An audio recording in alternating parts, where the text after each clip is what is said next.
mucho deberíamos estar mirando hacia atrás, porque ya está increíble. Bienvenidas a todas y a todos a la inauguración del segundo semestre de nuestros programas de Magíster, los distintos programas de Magíster que dicta la Escuela de Arquitectura. Saludo también a los jefes de programa que están. ¿Está Francisco? ¿Y Francisco? Ok. Bien por el ENCUR. Pero están los dos subdirectores y representantes de programas anteriormente, así que bienvenidos a todos ellos, también a los profesores que dictan el curso de los programas de Magíster y obviamente a los estudiantes. La primera pregunta que uno tiene que hacer: ¿cuántos de acá son estudiantes de primer semestre? ¿Bien? ¿Levantando la mano? Sí, hay un estudiante ahí en la esquina que no tiene cara de estudiante. Ok, muy bien. Fantástico. Porque justamente la esencia de la inauguración es que ustedes son los que ingresan, la mayoría de los que están acá sentados. Bienvenidos. Son los primeros, son ustedes los que marcan la pauta del ingreso este semestre, a diferencia de los que ya llevan un par de semestres más y están incluso en sus últimas etapas de graduación. Y siempre uno en la inauguración tiene que marcar un poco la diferencia frente al tiempo que dejan del pregrado en la escuela y esta nueva etapa de posgrado que solemos recalcar cuando presentamos los talleres de cuarto año, que no es una etapa más de la carrera, tampoco es la culminación de un proceso, sino que solemos decir todos los profesores que dictan en el Magíster que es más bien el inicio de un proceso, y todo lo que hagan en materia de cursos, seminarios y sus etapas de graduación va a ser determinante respecto a los cursos que vayan tomando en la profesión, en la investigación o en la docencia futura, que tampoco es una etapa meramente formativa de adquirir conocimientos, sino que por el contrario es una etapa más bien de autoformación, de aprendizaje mucho más autónomo, mucho más independiente, mucho más crítico, donde más bien lo que se aprende es aprender a aprender, solemos todos decir. Que tampoco es una etapa que a veces es de discusión y que Francisco a lo mejor va a poner el tinte, tampoco es una etapa como a veces algunos piensan de especialización, en que hay distintas líneas que se toman, sino que es más bien una etapa de profundización de distintos campos de la arquitectura que siguen estando dentro de la arquitectura y que por lo tanto más bien permiten abordar múltiples escalas, múltiples herramientas, etcétera, pero que permanentemente se han ido superponiendo en el tiempo y obviamente posteriormente durante la etapa más profesional. Que tampoco es una etapa, solemos decir, de ejercitación de habilidades proyectuales, esa etapa terminó, sino que es más bien una etapa de formación de mayores habilidades de pensamiento crítico mediante la investigación y el proyecto y la investigación, también será parte de la discusión de hoy día, que permite decirles a ustedes que no hay, y esto es bien importante siempre recalcarlo, no hay una sola ruta para hacer arquitectura, no hay una sola forma de ser arquitecto o arquitecta, sino que hay múltiples rutas y esta es la oportunidad para detectar y construir ese mapa de esas múltiples rutas. Quizás no les vamos a decir cuál es la ruta, pero sí ayudar entre todos a construir ese mapa de múltiples oportunidades y de rutas posibles que se superponen, que se intercambian, que se cruzan como hilos en un tejido. Y además porque nuestros programas de Magíster, y solemos hablar de los programas como un conjunto independiente de los que hayan tomado cada uno de ustedes, se cruzan entre ellos en distintos cursos, con distintas investigaciones, puntos de vista y profesores, promoviendo justamente que sean ustedes los que construyen esos caminos dentro de ellos. De esta forma, la invitación que les solemos hacer es aprender a explorar, a diseñar investigando, a investigar diseñando, a más bien reinterpretar las realidades que les va a tocar enfrentar para producir nuevas respuestas, nuevas soluciones o dejar por lo menos planteadas nuevas preguntas. Y esta es la razón por el alto nivel intelectual, el alto nivel proyectual, fundamentalmente docente, al cual se van a exponer con la calidad de profesores y compañeros que van a tener durante este periodo. Y por eso, qué mejor que partir un semestre con una conferencia de un profesor de programas de Magíster que justamente se abre a todas estas preguntas o estas múltiples rutas, que es el profesor Francisco Díaz, con su charla La arquitectura de la investigación en la arquitectura.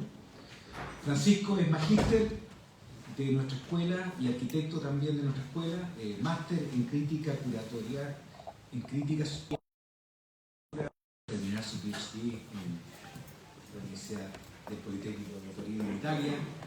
Entre el 2015 y recientemente el 2022 fue nuestro editor general de Ediciones ARQ, publicando una veintena de revistas de distintos libros con premios bienales que obviamente nos enorgullece como escuela. Es profesor de nuestra escuela hace muchos años, particularmente en los áreas de teoría, historia crítica, pero esencialmente en el ámbito más de la crítica y el pensamiento arquitectónico. Ha dictado charlas y conferencias en países como Australia, Brasil, Estados Unidos, Italia, India, Perú, Inglaterra, Estados Unidos, no voy a mencionar mucho, Estonia, etcétera, etcétera, y otros países que probablemente Francisco tendrá que mencionar. También ha publicado en distintas revistas a lo largo del mundo, en distintos capítulos de libros y en distintos libros, que no voy a comentar cuáles son, varios de ellos están acá sobre la mesa. Dictados, publicados en forma individual, pero también en compañía de algunos que están aquí, como después mencionaremos, porque además de estos libros, estas publicaciones, no solamente se publica, se investiga y se enseña, también se expone, se presenta, y por lo tanto el ámbito de la curatoría también ha sido relevante, como el 2020, que junto a Maris, que está aquí presente, Telosky y Pablo Brugnoli, presentaron exposición Casa Chilena, Imágenes Domésticas, que se realizó en el Centro Cultural del Palacio La Moneda. Sin otro preámbulo, le damos un caluroso aplauso a Francisco.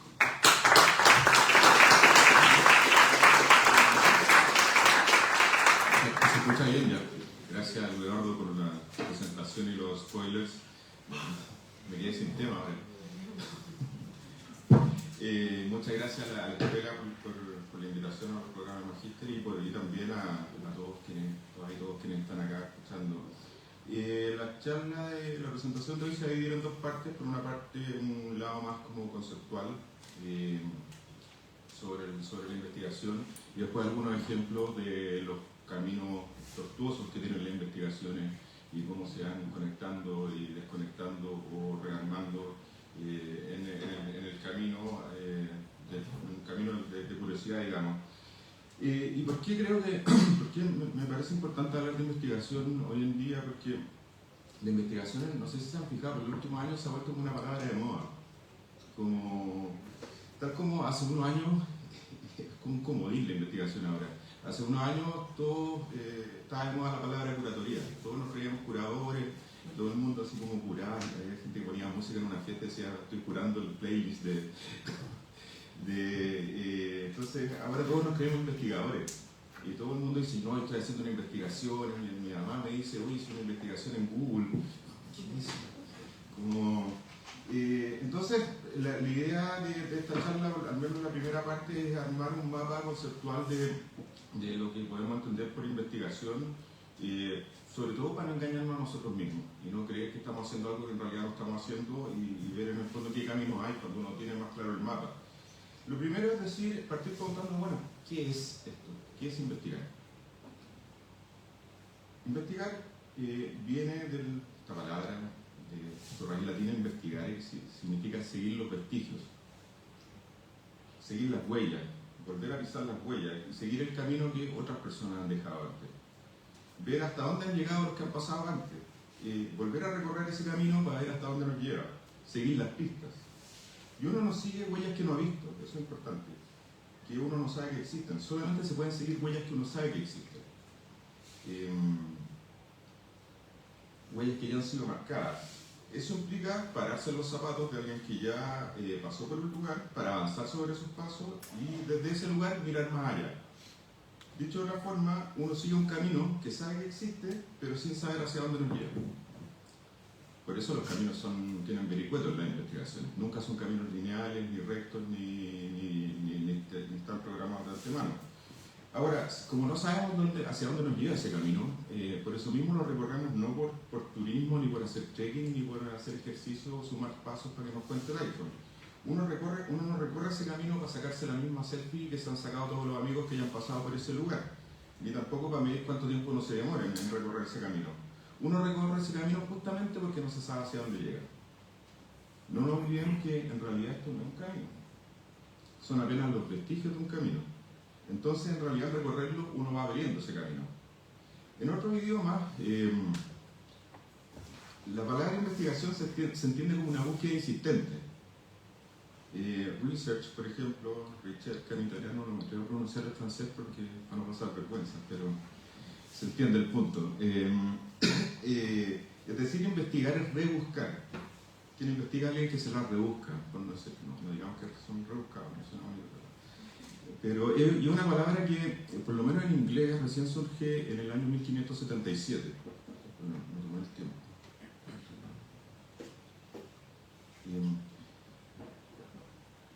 Entonces, una palabra que surge en la época moderna, cuando Colón ya había descubierto América y cuando Europa se da cuenta que hay algo más allá y se para en el borde a mirar y decir, bueno, ¿qué hay? ¿Qué aparece?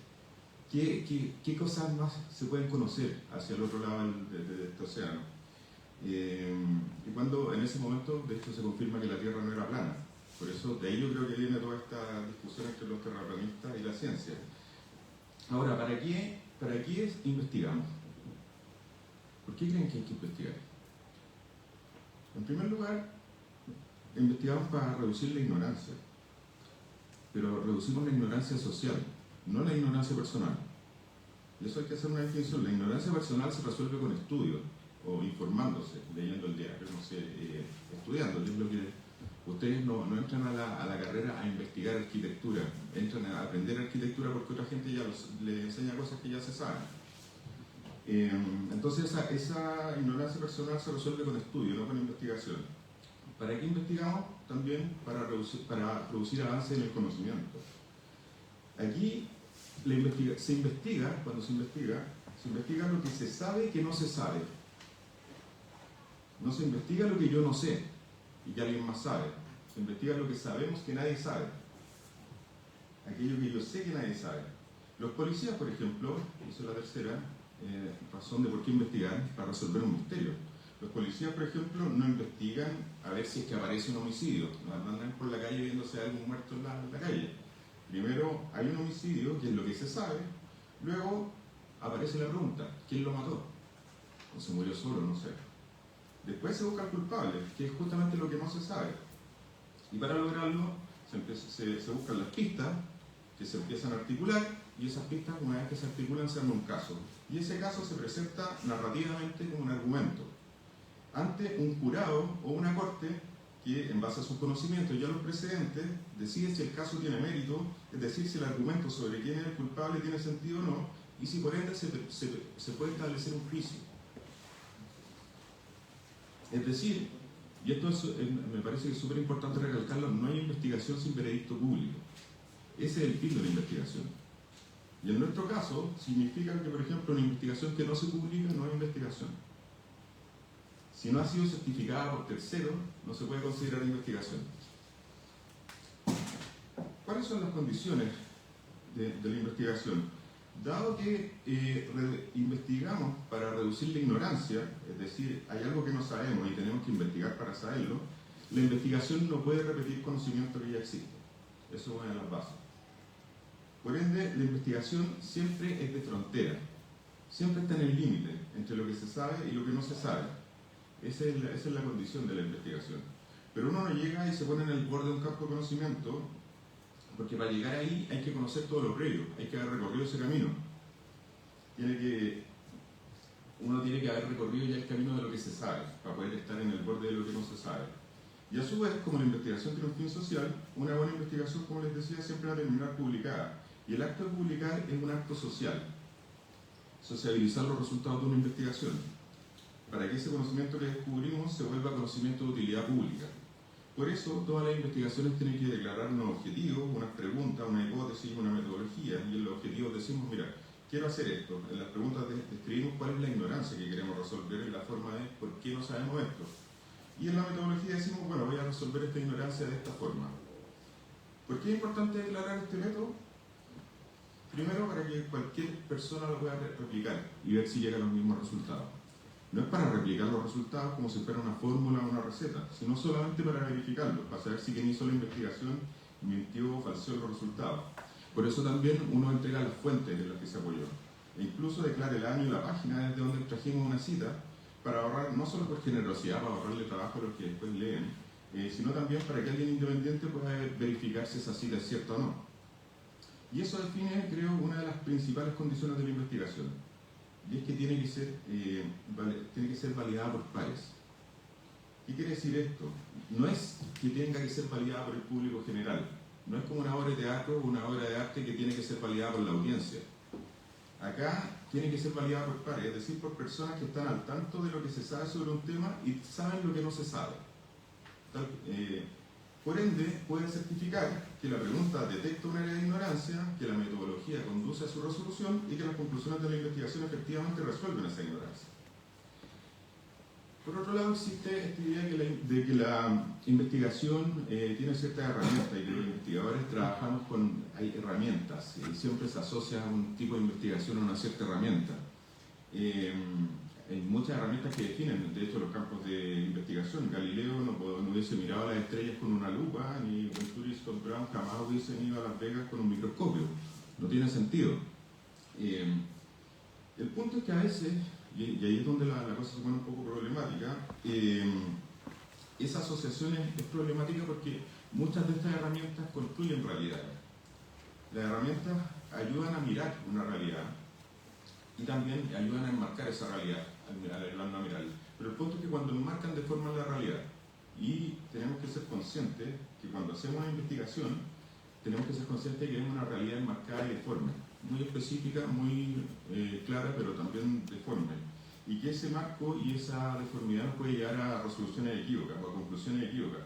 Y encuentro que es clave, si pueden leer este libro de Eyal Weizman y Matthew Fuller, lo recomiendo, Investigative Aesthetics, porque él dice que tenemos que dudar de las propias herramientas de investigación, porque esas herramientas no son neutrales, están sujetas a las mismas problemáticas que la investigación puede querer dilucidar. Entonces, hoy en día, una investigación seria no solo se tiene que conformar con responder una pregunta, también tiene que cuestionar las propias herramientas de la investigación, exponiendo los posibles prejuicios y las parcialidades que están implícitas en esa herramienta. Uno no puede confiar ciegamente en la herramienta. Otro aspecto que me parece importante también destacar, y es que las investigaciones, a diferencia del arte, en el que en el arte el fondo es la forma, en las investigaciones la forma y el fondo son distintas. Y son la forma, digamos, la clara descripción de las preguntas, los objetivos, la hipótesis y las metodologías de una investigación. Y el fondo es el sentido, el argumento de por qué es bueno para el mundo que esta investigación sea realizada. El problema es que ambas cosas, forma y fondo, no siempre van de la mano, corren por caminos paralelos, y ahí es donde hay que tener cuidado, porque una investigación muy correcta en lo formal puede terminar conduciendo a un fondo muy terrible. Voy a poner un ejemplo. Este señor, Cesare Lombroso, que era un médico investigador italiano que vivió en la segunda mitad del siglo XIX, y se hizo una pregunta formalmente correcta: ¿por qué los humanos cometen crímenes? Esa es la pregunta que se hizo. Y propuso una hipótesis que también era formalmente correcta. Dijo, bueno, los criminales, no es que los humanos cometan crímenes, lo que pasa es que los criminales no son humanos o son menos que humanos. Y luego ocupó una metodología que también era correcta en términos formales. ¿Qué hizo? Se dedicó a medir los cráneos de los criminales. Si uno va al museo de Cesare Lombroso, hay una colección de cráneos con sus medidas de criminales que él lo iba a buscar a la cárcel después de que se murieron. Y entonces él medía todos los cráneos para demostrar si los cerebros que los cerebros de los delincuentes y los criminales estaban más cerca de los cerebros de los simios que de los humanos. Esa era la idea que él tenía. Y a partir de esos resultados, este señor publicó varios libros. Uno se llamaba El hombre de blanco y el hombre de color, de 1871. En él se argumentaba que las mayores tasas de homicidio en Sicilia, en el sur de Italia, se debían a la influencia residual de sangre negroide y mongoloide entre sus poblaciones. Y esta estereotipación de los italianos del sur fomentó estos sentimientos de supremacía del norte de Italia sobre el sur, justo en un momento en que Italia se estaba unificando. Entonces la teoría de Lombroso terminó quedando instalada en el subconsciente del país. Su otro libro influyente fue El hombre criminal, de 1878, donde explicó su teoría que los criminales tenían ciertos rasgos físicos que permitían reconocerlos, conectando la fisonomía con el comportamiento criminal. Según Lombroso, y espero que no miren a nadie mientras hago esta. Según Lombroso, rasgos como el pelo negro, la barba, los labios más grandes y la nariz más larga eran signos de esa contaminación extraña y estaban directamente relacionadas con una predisposición natural a la violencia y a la delincuencia. Hay varios que se van a ir a afeitar en el Ahí no estoy hablando, pero buscar el instante. Hoy sabemos la barbarie que todas esas teorías han ido generando. Y en este caso también nos permite explicar que las metodologías dependen de una pregunta y de la hipótesis. Una buena pregunta puede ser respondida con una hipótesis errónea y esa hipótesis llevará a metodologías terribles e incluso a conclusiones horrendas. Y con eso hay que tener cuidado. Y ahora, antes de terminar esta primera como introducción conceptual, sin ánimo de excluir, sino más bien de distinguir, planteo esta pregunta: ¿qué no es investigación?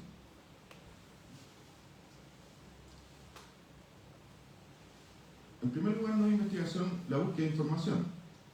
¿Por qué no es investigación? Porque en este caso la ignorancia no es social, es solamente personal. La ignorancia se resuelve tan solo informándome de lo que otras personas ya han descubierto. Y como les decía, esa ignorancia se resuelve con estudio, no es necesario investigar. Tampoco es investigación la exploración artística, que la pregunta es ¿qué pasa si hago algo? Que se usa mucho en el arte. Ahora, si bien se asemeja a la investigación, en el hecho de que hay una pregunta y hay una ignorancia respecto al resultado, pero no es una investigación porque la respuesta solo es válida en un caso específico, sometido a condiciones muy particulares y por ende no es una respuesta de utilidad pública. Y tampoco es investigación el método de prueba y error, que es un proceso de búsqueda formal que solo se detiene cuando quien lo realiza decide que las cosas ya no están bien o que ya está bien.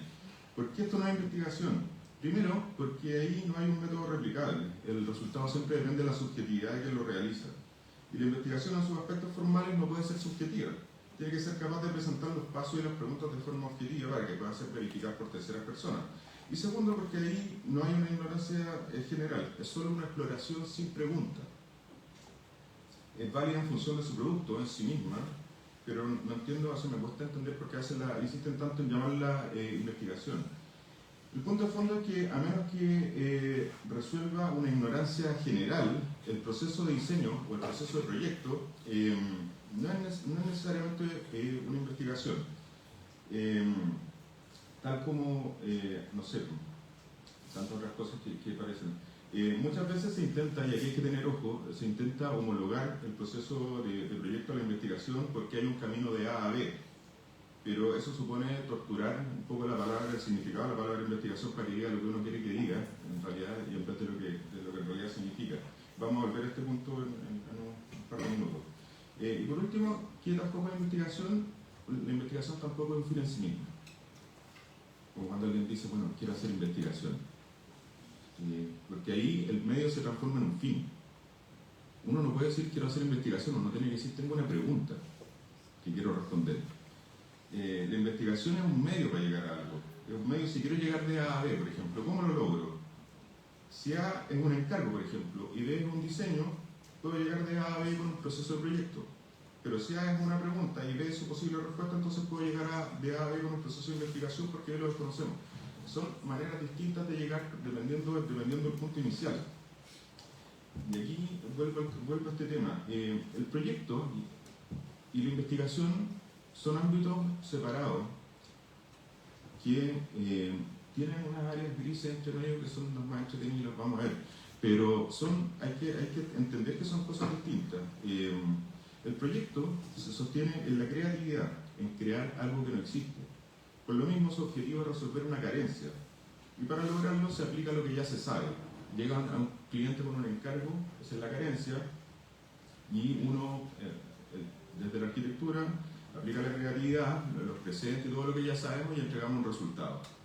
La investigación, en cambio, se sostiene por la curiosidad. La curiosidad de responder una pregunta.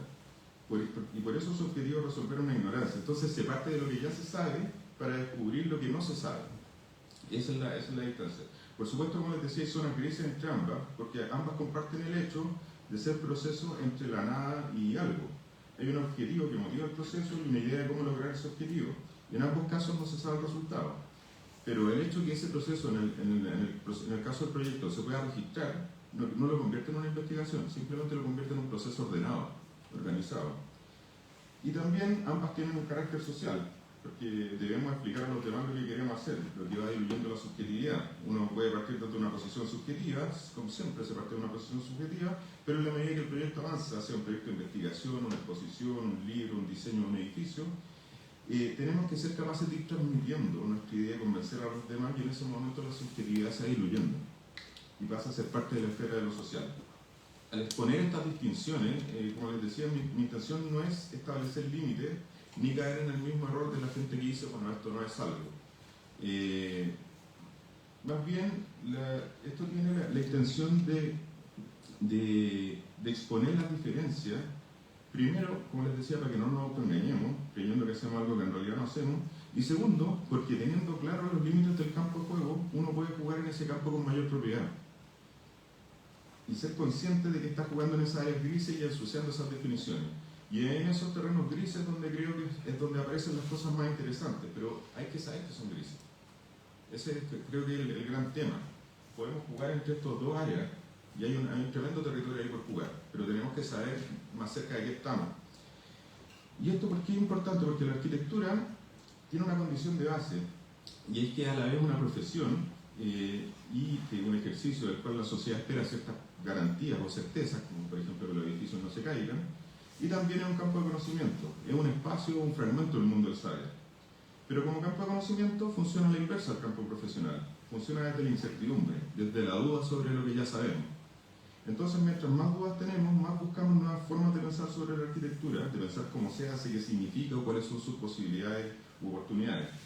El punto es que como la arquitectura tiene un campo de trabajo profesional bastante claro, no hay ningún problema en que el campo de conocimiento se aleje del centro, para buscar el conocimiento de frontera mirando el mundo desde la arquitectura sin preocuparse por el Asia. Y por eso tenemos este territorio casi como estos juegos de estrategia, que uno parte y va conquistando territorio. Por un lado tenemos los arquitectos de arquitecturas de vanguardia que van abriendo caminos por un lado, por el otro lado tenemos la investigación que va abriendo otro tipo de caminos, ambos por distintos lados, pero ambos abriendo caminos, y en eso a veces ambos son vanguardistas. Y al centro está la arquitectura común y corriente, la que se hace, la que no corre ningún peligro, no corre ningún riesgo, digamos. Y me parece importante recalcar esto porque a veces se le exige a las investigaciones que lleguen a proyectos o que lleguen a la arquitectura.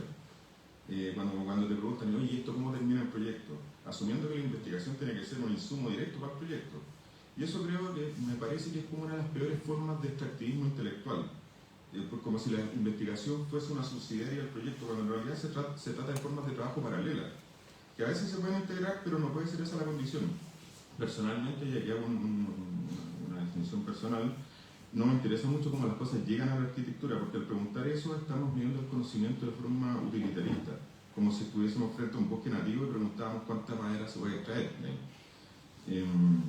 La investigación no puede pensarse de forma utilitaria, ni entenderla como un instrumento para el diseño. Por eso no me interesa tanto cómo la investigación llega a la arquitectura. Ojalá llegue algo que no conocemos, y ojalá que la investigación llegue algo que nos dé vuelta a la cabeza, que jamás se nos hubiese ocurrido y que nos haga pensar de otra forma la arquitectura. Me da lo mismo hacia dónde llega una investigación, porque para que sea arquitectura tiene que partir desde la arquitectura y llegar a algo que no sepamos. Ahí se está ampliando el conocimiento, ahí se está haciendo avanzar el conocimiento. Pero si parte de la arquitectura y llega a la arquitectura, nos deja donde mismo. Entonces, ¿para qué lo hicimos? O sea, y eso obviamente se puede hacer, pero yo personalmente lo encuentro muy interesante. Y en base a esa distinción voy a mostrar algunos ejemplos que están ubicados como en esta área, algunos más cerca del proyecto, otros más cerca de la investigación.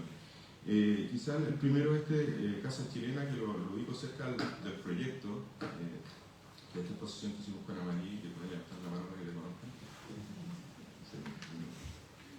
La única que no está negro.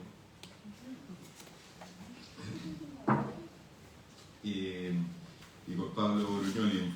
Y esto digo que voy a explicar bien por qué creo que no es una investigación esta.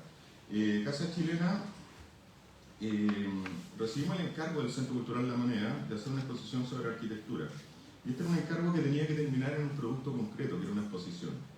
Pero lo planteamos de tal forma que no solo se transformara en un producto capaz de conectar con el público, sino también de que pudiéramos usarlo para abrir caminos de investigación. Entonces, pensando en cuáles son las instancias en las que los grandes públicos entran en contacto con la arquitectura, llegamos a la conclusión de que esto ocurría en el espacio público y en la casa. Todas y todos vivimos en alguna forma de casa, y por ende todas y todos nos encontramos en algún momento del día con la arquitectura.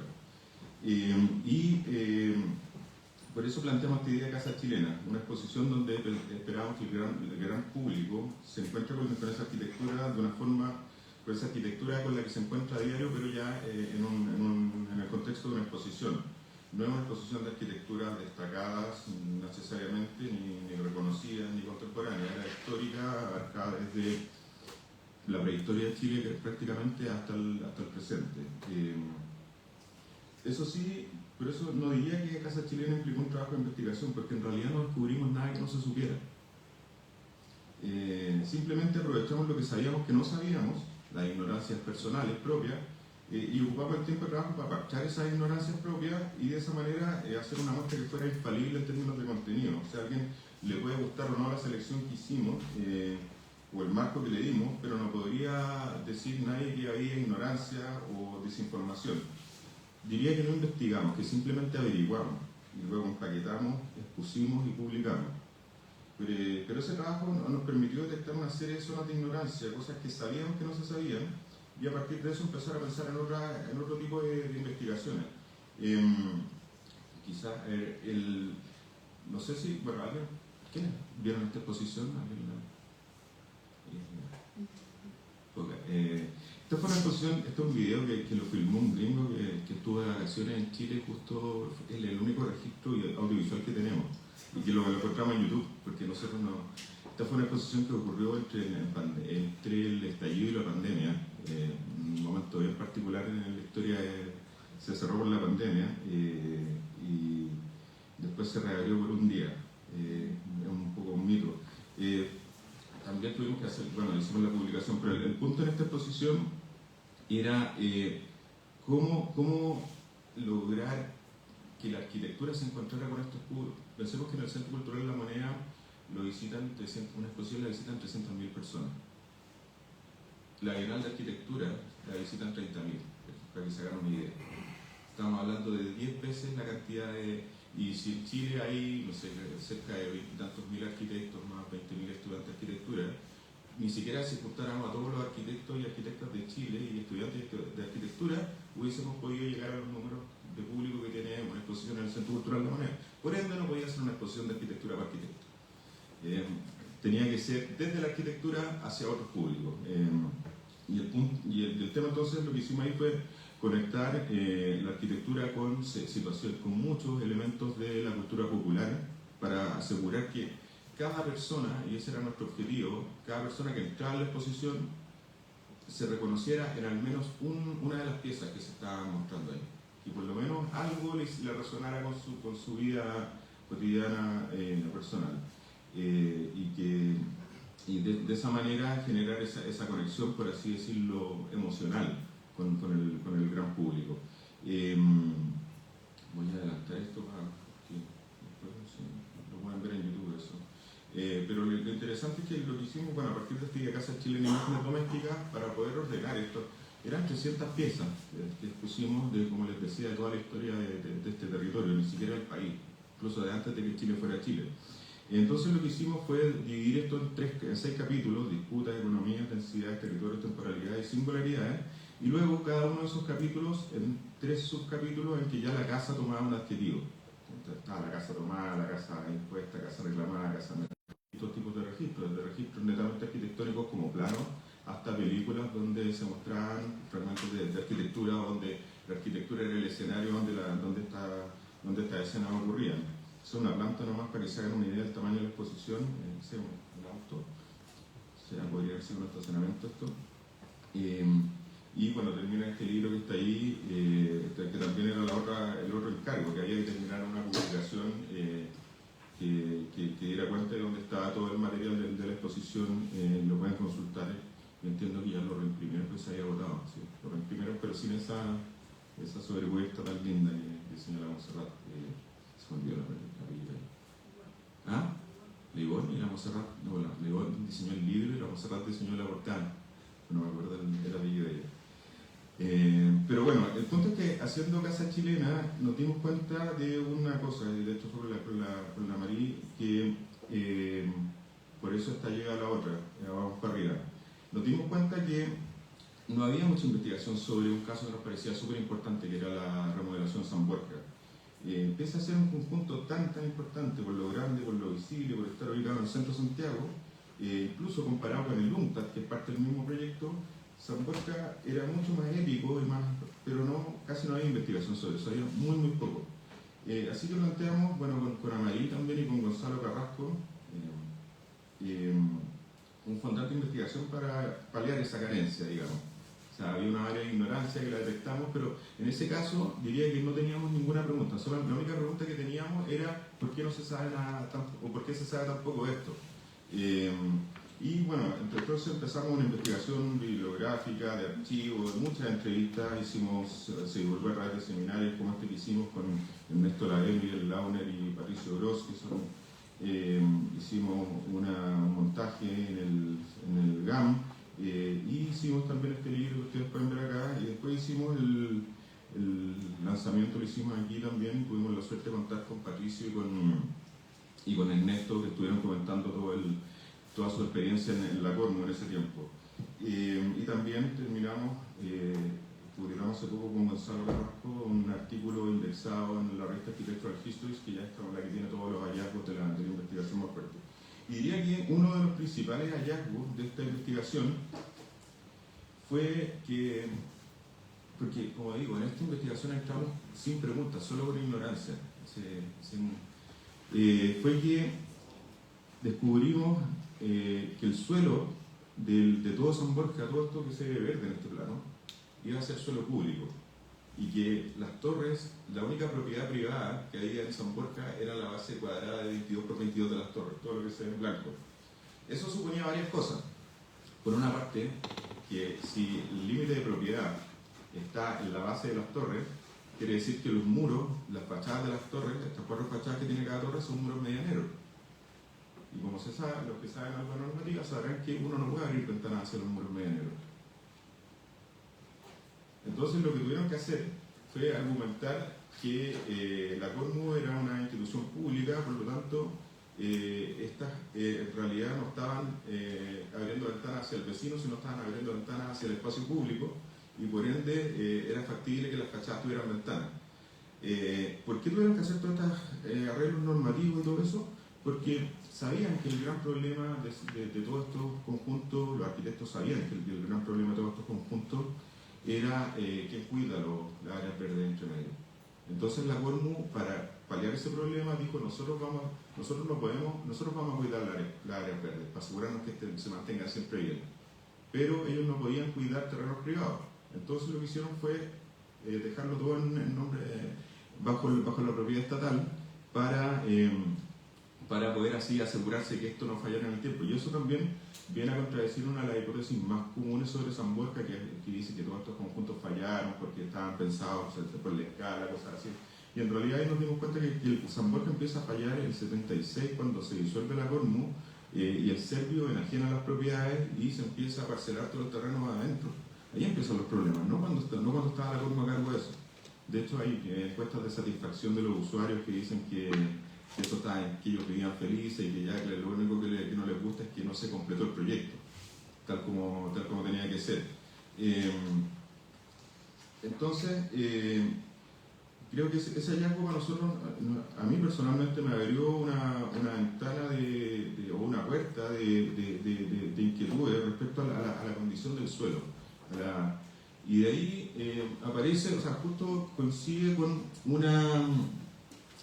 esto con una invitación que me hace Ricardo Urini y Tomás Rasul de la editorial Bifurcaciones a escribir un libro para una serie que ellos tenían que se llama Perdido en el Espacio, que está ahí. Y esta investigación, este libro tenía que partir con una sola palabra y yo les propuse suelo, porque tenía esta cosa en la cabeza. Venía con ese... el punto es que, claro, si uno mira San Borja, el suelo había sido multiplicado en vertical para vivienda, mientras que el horizontal se había hecho público. Y eso me lleva a la pregunta, bueno, ¿cómo impacta este tema de la propiedad del suelo en las definiciones de la arquitectura? Entonces uno puede, este libro surge, como les decía, esta invitación del encargo que me hacen. Luego propuse un curso acá en la escuela que lo hicimos con bastantes invitados y tuvimos un espacio para poder hacer un curso de investigación dirigida con varias conversaciones. Los estudiantes trabajaron sobre una serie de casos de estudio que permitieron levantar insumos para el libro y también una serie de lecturas que tuvimos que también fueron informando el libro. Terminar este producto, que este libro que está ahí, que una primicia que voy a pasar rápido esta foto, ya está saliendo la segunda edición en España, publicada por Fuente Editores y apoyada por la escuela, así que gracias. Y bueno, eso lo mostré rápido porque me pidieron que mostrar la foto. Los hallazgos de este libro, que me parecieron que abrieron camino súper clave. El primero de ellos fue una vez que invitamos a conversar a la bióloga, microbióloga Camila Cifuentes, de la Universidad Austral, y ella nos mostró este gráfico, que en un metro cúbico de suelo hay 100.000 millones de bacterias, por ejemplo, o no sé, 100.000 millones de hongos, o toda esta vida en un metro cuadrado de suelo. ¿Qué es lo que suponía eso? Nosotros como arquitectos, ¿qué hacemos? Cuando hacemos una fundación, es un ecocidio. Cada vez que excavamos el suelo para hacer una fundación, nos estamos echando toda esa diversidad. Y ese es un tema que de ahí es de esas cosas que uno cuando las ve no puede no verlas, no puede hacerse el loco después. De hecho ahora con Álvaro que está por allá estamos haciendo una casa en un terreno muy prístino y pastito perfecto como Teletubby, y nuestro gran desafío es cómo no tocar el suelo.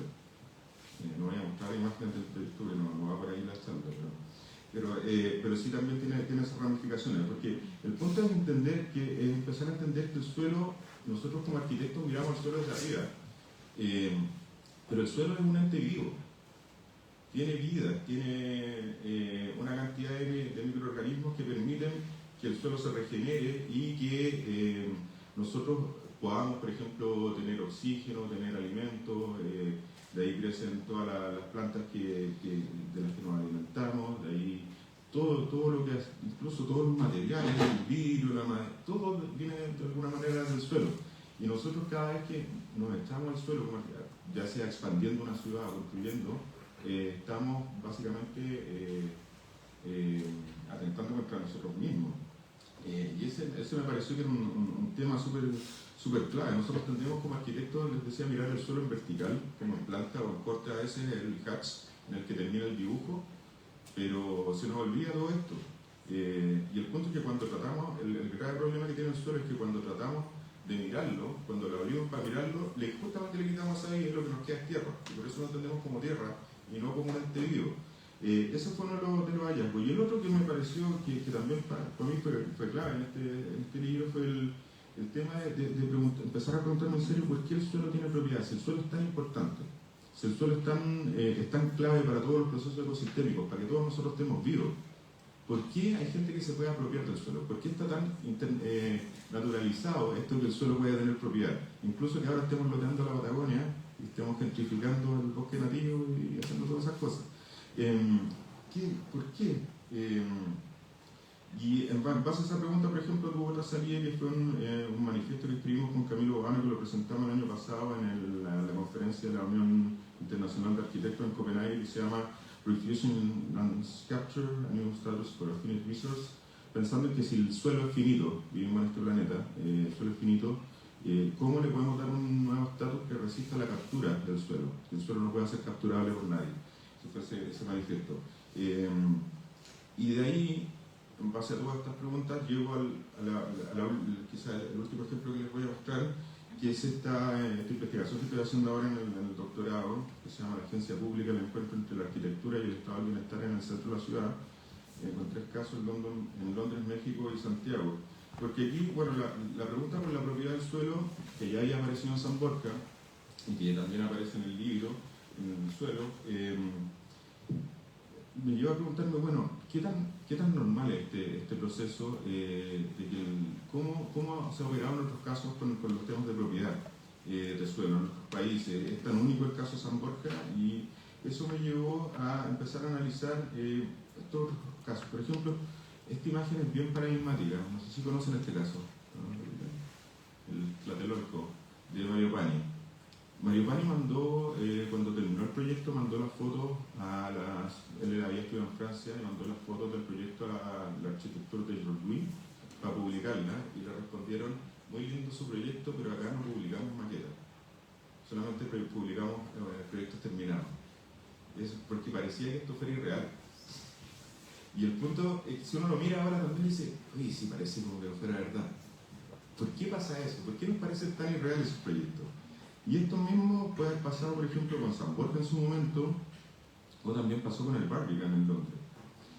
Pero todos estos casos además tienen en conjunto de que están ubicados en el centro de las ciudades y requirieron procesos de expropiación para poder ser realizados. Habían cosas ahí, había ciudad, y había una ciudad que hubo que barrer, hubo que expropiar, demoler y armar una tabula rasa para que todos estos proyectos tuvieran lugar. Entonces la pregunta en este caso era, bueno, ¿cuáles eran los mecanismos que tenían los estados en ese momento, que ahora no tenemos, que permitían hacer este tipo de cosas? ¿Por qué en ese momento los estados podían intervenir? ¿Cuáles eran las definiciones políticas, las ideas que estaban en el aire, los instrumentos normativos que permitían que estas cosas pasaran? Y eso fue lo que está determinando la tesis, que es sobre esta noción de agencia pública, de hasta dónde el Estado puede ser un agente en la construcción de estas ciudades.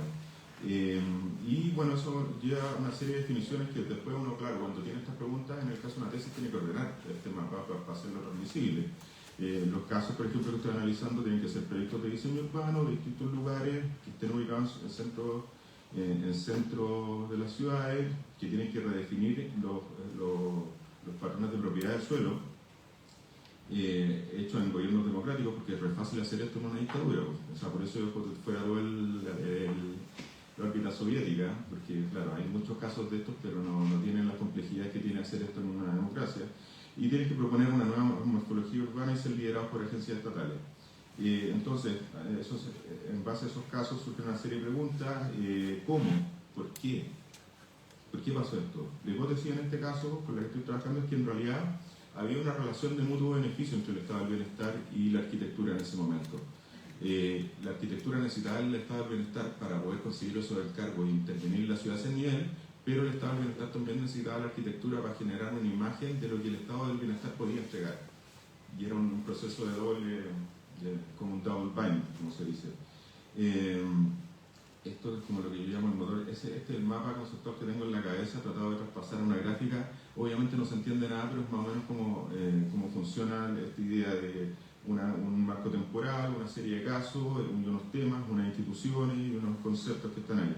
Ordenadamente, esto se transforma ya en un índice de una tesis que es lo que tiene que salir publicado, o sea, ya es lo que tiene que entregarse finalmente. O sea, toda esta ensalada que está acá después se transforma en esto, que es como la parte ya más entregable, porque como les decía, la investigación no puede quedarse acá, sino que tiene que ser difundida o divulgada. Entonces, si uno mira, claro, el mapa de cómo estas cosas van pasando de un lado a otro, cómo una investigación o una pregunta o un encargo como el de Casa Chilena termina en una investigación como la de agencia pública, es como si fuera saltando puertas, como si cada investigación abriera una puerta y fuéramos llegando a otra. Y uno podría decir que la arquitectura de la investigación es un recinto con muchas puertas.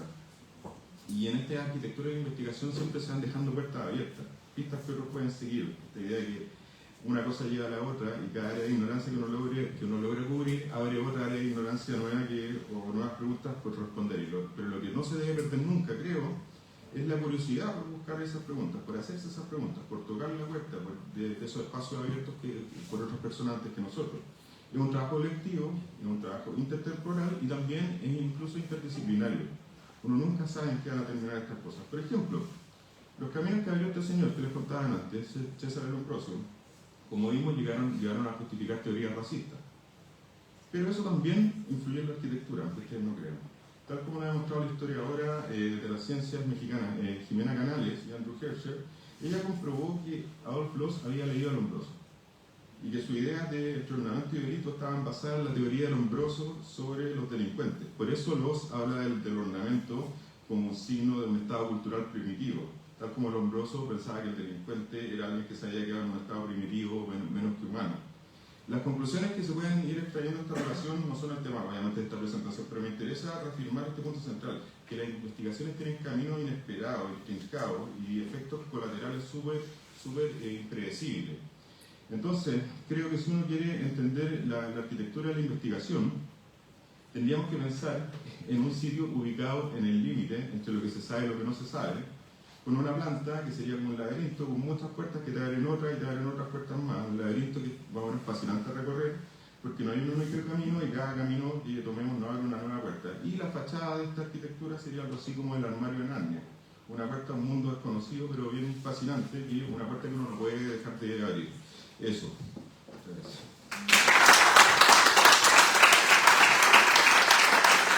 Preguntas, dudas, cosas.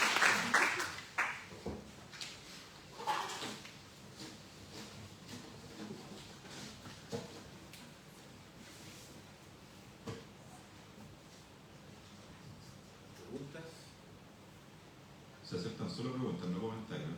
Sí, cuando digan así como no, cuando dicen que no digan una pregunta, es un comentario. Tienen que formular preguntas, así que solo preguntas. No se aceptan verdades.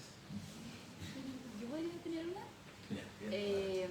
Porque ya en la última parte de la charla hablaba de como que hay muchas puertas y una vez que uno va investigando se hacen más preguntas y más preguntas. Pero a mí personalmente igual me ocurre que al iniciar una investigación se siente como que en verdad no hay tantas preguntas, como que uno dice como hay tanta gente investigando, tanta gente como haciendo como cosas, entonces como que, claro, después uno parte una investigación y dice como ya, si en verdad como hay hartas dudas, pero siento que como que esa primera puerta igual es difícil de abrir. Sí, a veces pasa y uno está dentro de un recinto sin haberse dado cuenta que ya cruzó la puerta. Eso pasa también, o sea, eso uno está en un área de ignorancia que uno no sabía que y se da cuenta ahí. O sea, estando a veces uno ve, no sé, ayer hablaba por ejemplo con Hugo Mondragón que me contaba, le pregunté bueno en qué está y me dijo estoy investigando las escuelas Palacio desde principios del siglo XX en Chile. Yo le dije, ¿y cómo llegaste a eso? Bueno, porque estaba investigando escuelas y de repente descubrí que estaban estas que nadie había investigado y así van apareciendo como que uno va encontrando áreas en la medida que vas trabajando en esto. Después se va, como que con el tiempo se va afilando el ojo, el olfato como del investigador cuando ya el Sherlock Holmes ya pillaba al tiro las cosas, ¿cachai? ¿No? Pero una cosa de ir entrenando el músculo, yo creo. O sea, no es que yo creo que esa área, ese momento como de incertidumbre, de decir, no encuentro por dónde agarrar este problema, nos pasa a todos. O sea, uno cuando hago la presentación muestro el producto ya articulado, pero entre medio es una ensalada de cosas y por eso lo dibujaba como una caja negra acá en esta... Pero una caja negra, porque en realidad los procesos son súper caóticos, nunca son lineales, nunca son... Después se presentan como si fueran lineales y uno los articula de manera tal que parezcan lineales, pero en realidad nunca lo son. Siempre son... son muy difíciles de planificar también.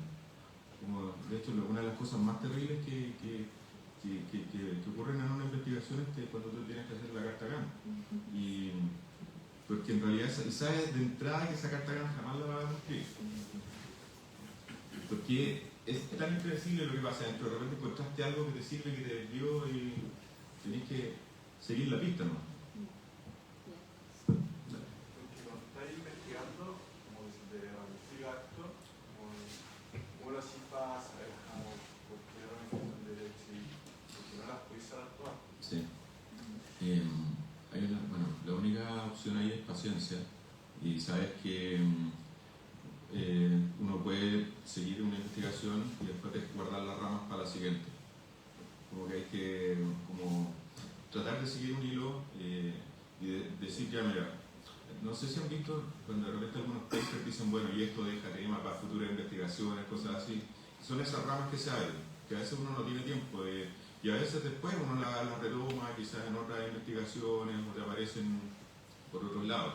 Uno tiene que ser consciente, eso sí que está en esa rama. O sea, como el otro día hablábamos con Francisco Quintana que le decía, mira, apareció esto con una duda que teníamos, que detectamos una era de ignorancia. ¿Ah? No la voy a decir, voy a decir el contexto. Y de repente encontré un libro y dije, oye, esto se lo mandé por WhatsApp, sí, mira, esto nos podría servir, si ya guardémoslo para después, me dice Francisco. Porque efectivamente eso pasa, como que uno descubre algunas ramas y claro, no las puede abordar en ese momento, pero ahí es donde se van guardando y te sirve para tener más temas para seguir investigando después.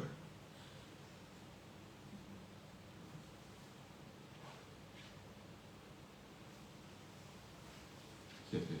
No, para tirar una duda. Recientemente, específicamente en la facultad, el mundo del diseño se ha ido incorporando al mundo de la investigación, comillas. Si bien en la arquitectura uno podría decir que pueden haber sectores intermedios, como dicen, es más o menos nítido que está la investigación y el proyecto, y nadie del proyecto pretende hacer las de investigador. En el mundo del diseño yo recientemente apareciendo esta idea de la investigación más de proyecto o de research by design. Después de tu debate estaríamos quedando en algo que es más bien operativo, de prueba y error, y no dentro del mundo de la investigación. Sí, yo creo que es así. Y eso es una formalidad. Ayer lo discutíamos con una contingente FAO acá, con la directora de la revista de arquitectura, porque ella abrió una línea en la revista de arquitectura para presentar proyectos de arquitectura como investigaciones, formateados como hipótesis, preguntas y cosas así. Pero en realidad era básicamente meter el proyecto en una ropa que no le calza. Y lo que está haciendo es finalmente hacerlo formalmente parecer como si fuera una investigación, pero en realidad nunca fue, porque no surge de una no surge como de un área de ignorancia. Y eso se hace simplemente, creo yo, para validar carreras, lo que no está mal, pero yo creo que la resolución ahí, más que hacer que el diseño pretenda transformar el proceso en hacerlo parecer como una investigación, lo que tenemos que buscar es cómo le damos validez académica a los procesos de proyecto. No tratando de hacerlos parecer investigación, sino como con valor en sí mismo. Yo creo que ahí es donde está el dilema. Y como las universidades están formateadas para recibir investigación y producir investigación, sale más fácil vestir al proyecto como una investigación en vez de decir el proyecto vale en sí mismo. Y que también puede ser una producción académica en sí misma. Yo creo que en arquitectura sí, efectivamente está más resuelto. Pero en diseño yo creo que ellos se han enfrentado a ese problema de tener que producir investigación sin tener, en el fondo han echado a mano lo que tienen a mano. Pero yo eso lo he hecho con Martín, que hacemos clases juntos, lo hemos discutido harto como posibilidad. O sea, porque sí, es un proceso articulado, ordenado, pero donde no hay una ignorancia, hay una carencia. Alejandro, en el oratorio. No, bueno, en primer lugar, gracias Pancho por la presentación. Yo creo que bueno, ahí hay posturas que no toman, ¿no? Yo también creo que la investigación y el proyecto son cosas diferentes, pero también hay que pensar que ese conocimiento que produce la investigación es un conocimiento relativo. No es la verdad. Sí, sí, sí. Es un conocimiento entre otros conocimientos. El físico italiano a lo mejor es falso, pero a lo mejor lo que dicen los blogs es verdadero, o sirve, o es productivo. Claro. Puede ser que un error, algo que está llena la historia, ese tipo de cosas, ¿verdad? Que Colón suponía que estaba al cine, que estuvo toda su vida equivocado, pero sin embargo, de alguna manera eso fue productivo y algún, digamos, contenido de verdad tiene. Y lo mismo del proyecto. Puede partir de una... Yo doy el curso procesos de investigación. Claro, yo no sé, ¿cómo debería ser para que la persona rendiera bien? ¿Cómo debería ser ese espacio? Pregunta. Y hay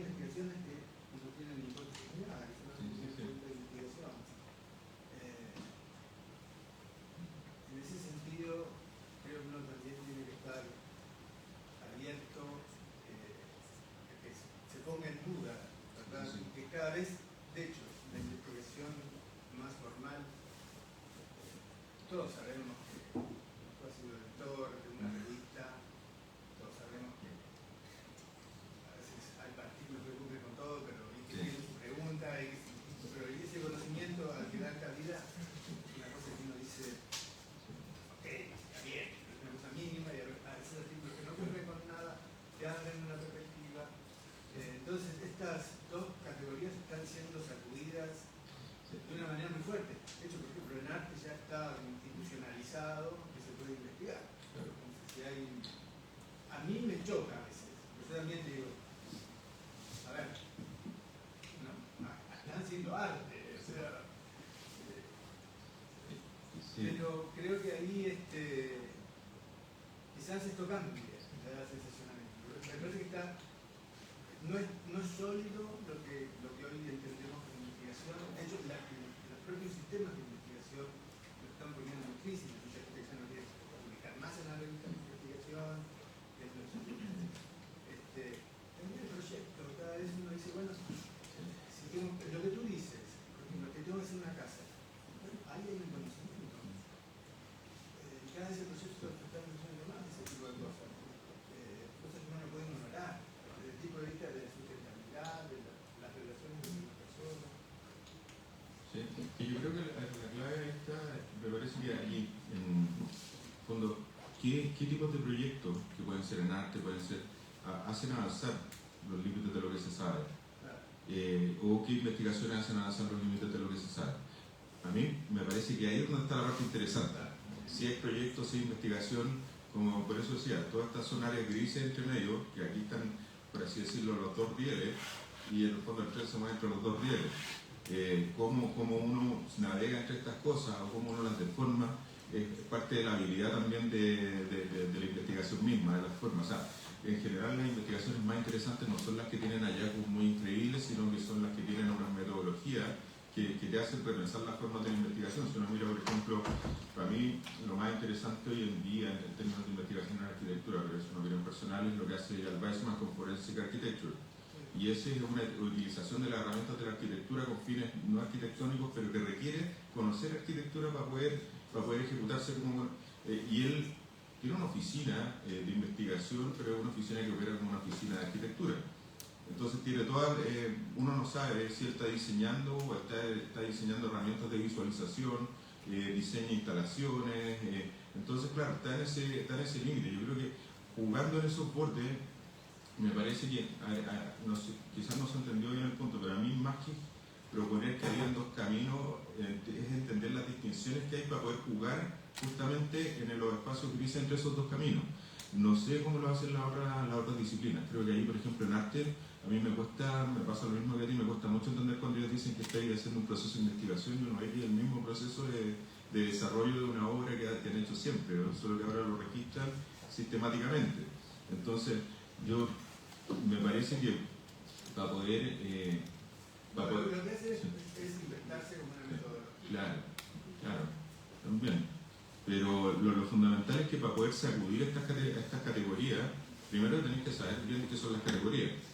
No ocuparlas como palabras, así como comodines. Yo creo que ahí es donde está el mayor problema.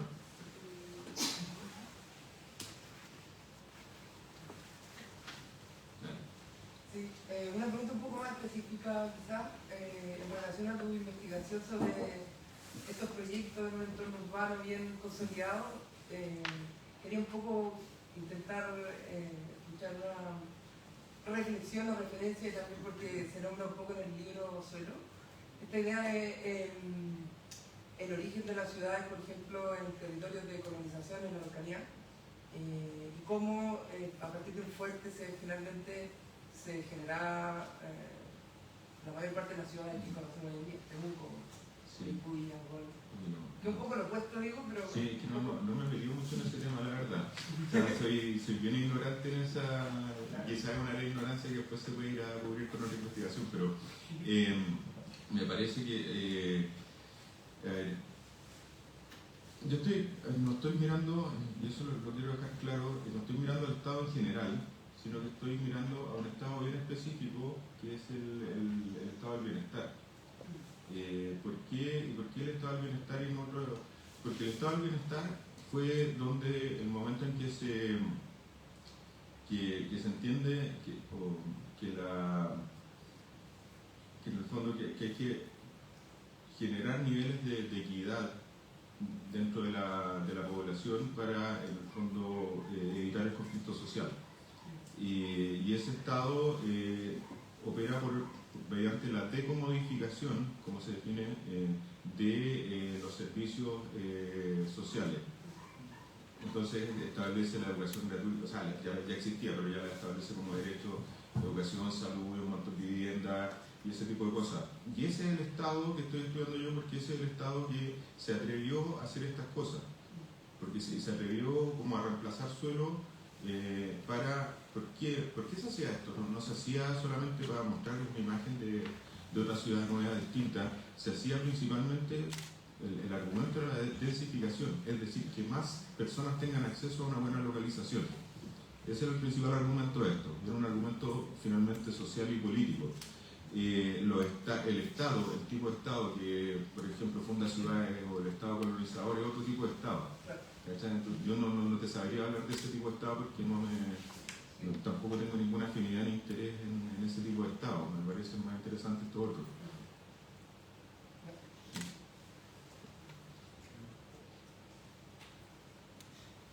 Si no hay más. ¿Sí? Le damos un tremendo aplauso a Francisco.